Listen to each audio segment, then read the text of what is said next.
Good morning friends. ಇವತ್ತು ಹೀರೆಕಾಯಿ ಪಲ್ಯ ಹೇಗೆ ಮಾಡೋದು ಅಂತ ಹೇಳ್ಕೊಡ್ತೀನಿ.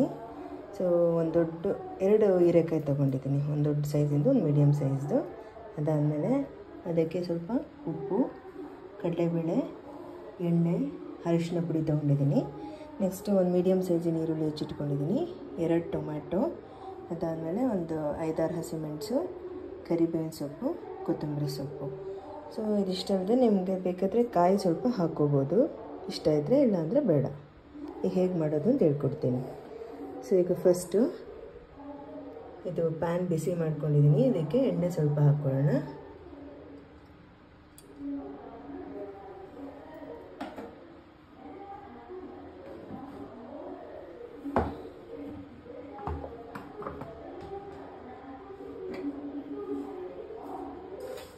ಸೊ ಎಣ್ಣೆ ಬಿಸಿ ಆಗ್ತಾ ಇದೆ, ಅದಕ್ಕೆ ಸಾಸಿವೆ ಹಾಕ್ಕೋಬೇಕು.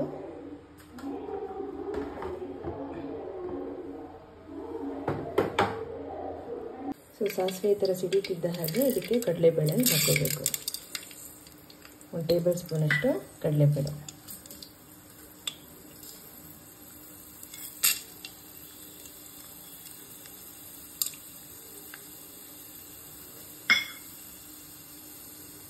ಸೊ ಕಡಲೆಬೇಳೆ ಸ್ವಲ್ಪ ಬ್ರೌನ್ ಆಗಬೇಕು. ಸ್ವಲ್ಪ ಕಲರ್ ಥರ ಬಂದಮೇಲೆ ಅದಕ್ಕೆ ಒಗ್ಗರಣೆ ಏನೇನು ಹಾಕಬೇಕು ಅಂತ ಹೇಳ್ತೀನಿ. ಸೊ ಕಡಲೆಬೇಳೆ ಈ ಥರ ಸ್ವಲ್ಪ ಕೆಂಪಗಾದ್ಮೇಲೆ ಈಗ ಇದಕ್ಕೆ ಈರುಳ್ಳಿ, ಟೊಮೊಟೊ, ಕರಿಬೇವು, ಹಸಿಮೆಣಸಿನಕಾಯಿ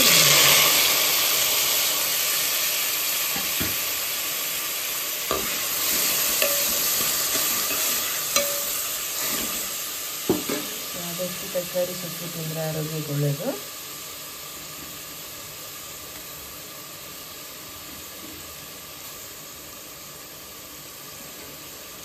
ಇದೆಲ್ಲ ಹಾಕಿ ಸ್ವಲ್ಪ ತಿರುಗಿಸಿದ್ಮೇಲೆ ಈಗ ಅರಿಶಿನ ಪುಡಿ ಹಾಕ್ಕೋಬೇಕು.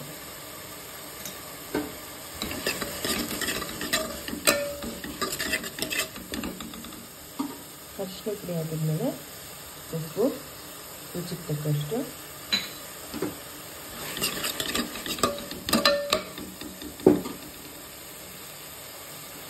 ಈಗ ಹೀರೆಕಾಯಿನ ಹೆಚ್ಚಿದ್ದಷ್ಟು ಹಾಕ್ಕೊಂಡು ಇದನ್ನು ತಿರುಗಿಸ್ಬೇಕು ಚೆನ್ನಾಗಿ. ಹೀರೆಕಾಯಿ ಪಲ್ಯ ಬೇಗನೆ ಆಗಿಬಿಡುತ್ತೆ, ವಿತಿನ್ 5 ಮಿನಿಟ್ಸ್. ಸೊ ಅದನ್ನು ರೊಟ್ಟಿ, ಚಪಾತಿ ಜೊತೆ ಹಾಕೊಂಡು ತಿಂದರೆ ಅಥವಾ ಅನ್ನಕ್ಕೆ ಹಂಚ್ಕೊಂಡು ತಿಂದರೆ ಚೆನ್ನಾಗಿರುತ್ತೆ. ಈ ಥರ ಚೆನ್ನಾಗಿ ತಿರುಗಿಸ್ಬೇಕು. ಒಂಚೂರು ಕಡಿಮೆ ಉರಿಯಲ್ಲಿ ಇಟ್ಬಿಟ್ಟು ಈಗ ಮುಚ್ಚಿಡಬೇಕು 1 ನಿಮಿಷ.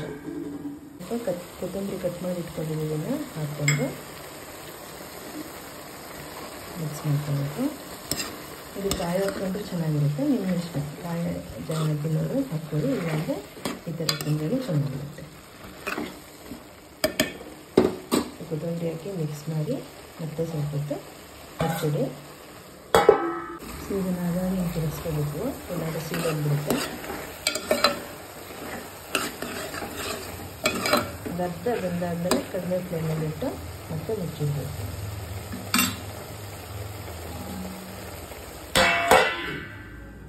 ಹೀರೆಕಾಯಿ ಪಲ್ಯ ಆಗಿದೆ ಆಲ್ಮೋಸ್ಟ್.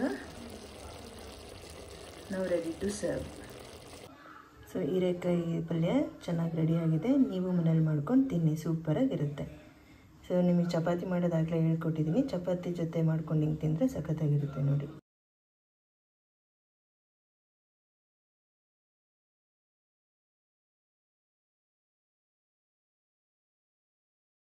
ಹೀರೆಕಾಯಿ ಪಲ್ಯ ಚಪಾತಿ ತಯಾರಾಗಿದೆ ನೋಡಿ, ನೀವು ಮಾಡ್ಕೊಂಡು ತಿನ್ನಿ.